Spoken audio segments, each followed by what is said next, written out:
Halo, Assalamualaikum warahmatullahi wabarakatuh. Bertemu lagi dengan saya Restu Pratama, praktisi talent mapping, yang pada kesempatan kali ini akan menjelaskan tentang bagaimana sih memberikan feedback kepada klien dimulai dengan tahap opening. Nah, pada kali ini kita akan membuat dua video. Yang pertama yaitu ada tahap opening untuk umum, dan yang kedua adalah tahap opening untuk klien khusus.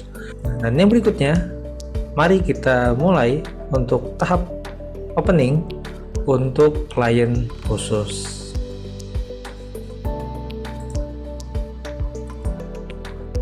Nah, oke. Bismillahirrahmanirrahim. Assalamualaikum warahmatullahi wabarakatuh. Halo, selamat pagi Bapak. Perkenalkan, saya Restu Pratama, seorang praktisi talent mapping yang insya Allah pada kesempatan kali ini akan membacakan hasil asesmen Bapak ya. Oke Bapak, sebelumnya mohon izin untuk saya konfirmasi terlebih dahulu ya. Pertama, apakah tujuan Bapak mengikuti asesmen ini adalah dalam rangka untuk promosi jabatan yang diselenggarakan oleh perusahaan tempat Bapak bekerja? Betul Pak ya? Oke, baik. Lalu untuk poin yang kedua, apakah Bapak bisa memastikan ketika mengisi asesmen ini dalam keadaan yang benar-benar sehat, prima, tidak dalam pengaruh ataupun tekanan dari siapapun ya Pak, dan mengisi dengan kondisi seaktual mungkin begitu. Oke, betul Pak ya, berarti untuk jawabannya nanti bisa dipertanggungjawabkan Pak ya. Baik. Oke, kalau begitu kita langsung saja mulai sesi feedbacknya. Tapi sebelum memulai sesi ini, saya meminta izin terlebih dahulu ya Pak, untuk saya jelaskan sedikit tentang apa sih sebenarnya tools dari talent mapping ini. Nah baik, jadi sebagai informasi awal, talent mapping ini adalah sebuah tools atau alat yang berfungsi untuk mendeskripsikan bakat yang digambarkan dalam pola pikir, pola perasaan, dan pola perilaku, dan juga untuk memprediksikan ragam kekuatan yang potensial pada diri kita. Nah Bapak, karena kedepannya kita akan banyak membahas tentang bakat ya Pak ya. Jadi setelah menjelaskan tentang talent mapping ini, saya izin untuk menjelaskan kembali tentang istilah-istilah bakat Pak ya. Baik, jadi bakat itu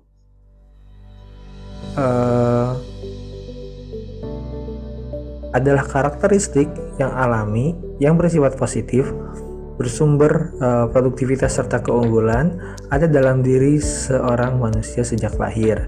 Bakat dapat dialami dari cara berpikir, merasa, dan berperilaku yang alami serta konsisten sehingga mudah dikenali dalam perilaku sehari-hari. Nah, bakat ini juga dibagi menjadi dua ya Pak. Yang pertama ada bakat fisik dan juga bakat non fisik. Mungkin kalau bakat fisik kita sering mengamati ya Pak di kehidupan sehari-hari, misalkan seperti ada anak yang pandai bermain bola, bermain basket, ataupun pandai bernyanyi begitu ya Pak. Nah, sedangkan untuk bakat non fisik ini adalah bakat yang akan kita bahas nih pada penjelasan talent mapping ini, di mana berdasarkan penelitian yang dilakukan oleh Gallup Organization bahwa bakat yang bersifat non fisik itu dibagi menjadi 34 tema bakat, mulai dari ideation, individualization, learner, empati, dan masih banyak lagi yang nanti akan kita bahas ya Pak sedikit demi sedikit begitu. Jadi sekali lagi bahwa dalam talent mapping ini yang akan kita bahas adalah bakat yang bersifat non fisik, dimana secara garis besar ini diambil dari penelitian yang dilaksanakan oleh Gallup Organization. Baik,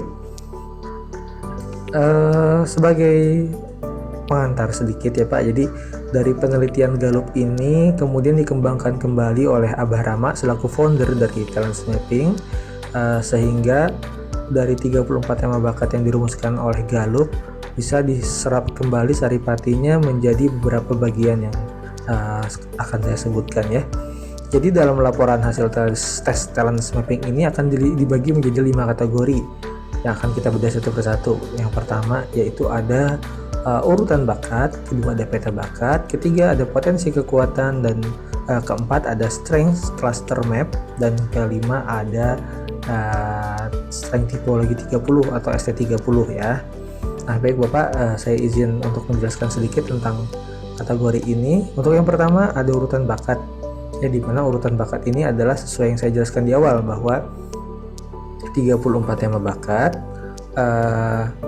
itu kita urutkan berdasarkan hasil dari asesmen kita sebelumnya. Jadi memang secara alamiah manusia itu memiliki 34 tema bakat. Semua sama ya Pak, hanya saja memang urutannya yang berbeda sesuai dengan mana sih bakat yang lebih dominan. Nah, pada urutan bakat ini nanti akan muncul tuh urutan bakat mana saja yang memang jadi potensi kekuatan kita gitu. Nah, ada urutan bakat dari 1 sampai 7 di mana itu dinamakan sebagai bakat kuat. Lalu dari 8 sampai 14 itu adalah bakat pendukung, dan untuk 7 terakhir itu disebut bakat lemah kita.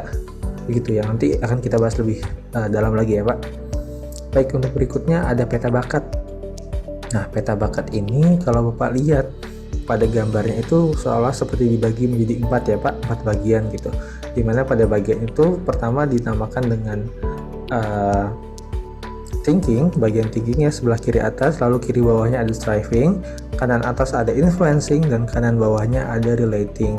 Dimana setiap komposisi ini memiliki sebutannya masing-masing Pak ya. Misalkan seperti bila Bapak dominan di thinking dan juga relating, maka itu disebut dengan people expert. Bila Bapak dominan di thinking dan juga striving, itu dinamakan dengan expert begitu ya. Nanti akan kita bahas lebih dalam lagi Pak.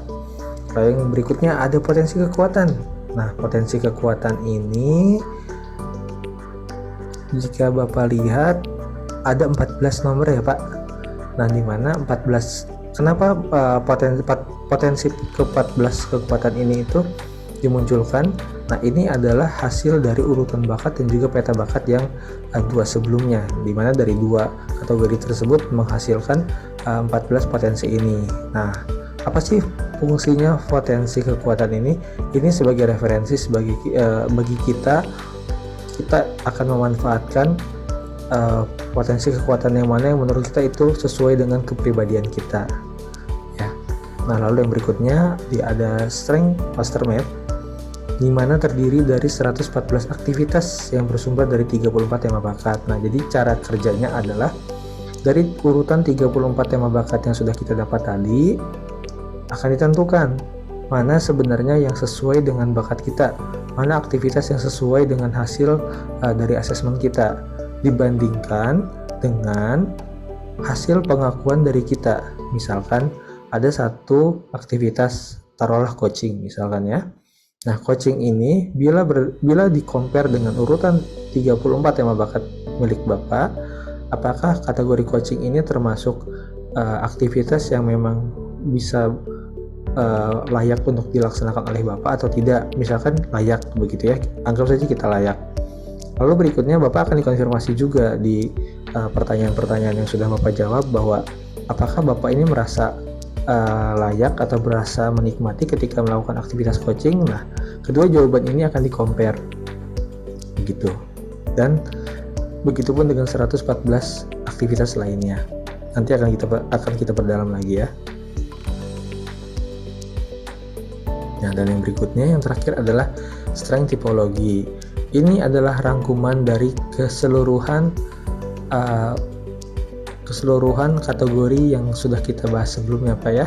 Jadi jika Bapak lihat di urutan paling bawah itu ada yang namanya personal branding, ada 5 di situ ya. Nah, personal branding ini adalah diserap dari seluruh kategori-kategori yang sudah kita sebutkan sebelumnya. Jadi jika Bapak anggaplah agak sedikit kesulitan untuk memahami apa yang sudah dijelaskan sebelumnya, nah maka Bapak bisa berfokus ke strength typology ini, di mana di bawah ada 5 personal branding yang bisa kita pelajari lebih lanjut.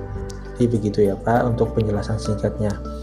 Oke, untuk penjelasan lebih lanjutnya mungkin kita sambil berjalan saja Pak ya dengan sesi feedbacknya. Nanti jika ada yang ingin ditanyakan ketika sesi feedback, langsung saja ditanyakan agar bisa mengalir begitu ya. Oke Pak, terima kasih. Sekarang kita langsung mulai ke sesi feedbacknya. Oke, terima kasih. Itu barusan adalah penjelasan untuk opening sesi feedback bersama klien umum dan juga klien khusus. Ya, mudah-mudahan sedikit membantu dan sedikit memberikan gambaran. Jika ada yang ingin berkomentar, silahkan ya, berikan komentarnya dan masukannya juga tentang apa sih yang kurang dari sesi ini. Oke, mungkin itu saja yang bisa saya sampaikan. Terima kasih dan Assalamualaikum warahmatullahi wabarakatuh.